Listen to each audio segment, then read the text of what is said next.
Today, sir, my name is Silcar Silo B72 Bitilgis, and this is my course outcome 1 assessment in Marlaw.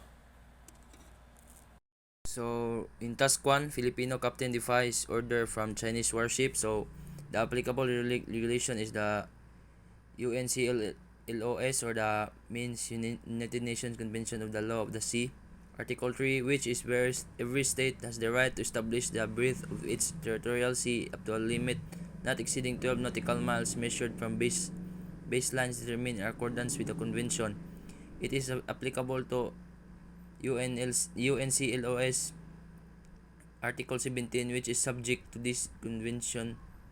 Ships of all states, whether coastal, or Article 17, which is subject to this convention, coastal or landlocked, enjoy the right of the innocent passage through the territorial sea.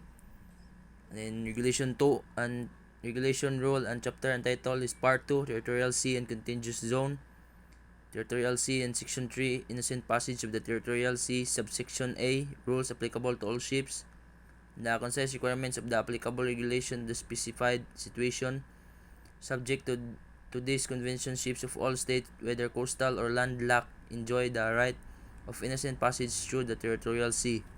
And in Task 2, Situation 2, the applicable regulation rule is the International Convention for Safety of Life at Sea, or the SOLAS.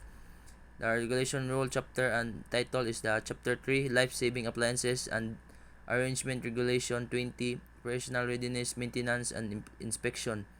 The concise requirement of the applicable regulation of the specific situation is the subparagraph 3 is the maintenance. 3.1 is the maintenance, testing, and inspection of life-saving appliances. So we have to maintain our appliances so that we can ensure safety. And 3.2 instruction for onboard maintenance of life-saving appliances complying with requirements of Regulation 32 shall be provided, and maintenance shall be carried out accordingly. So this is the lifeboats. We have to maintain the goodness of our lifeboats because it is our saving appliances.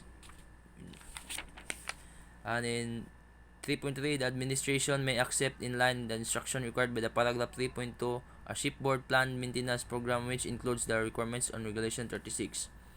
Situation 3, applicable regulation rule, International Convention on Load Line Rules.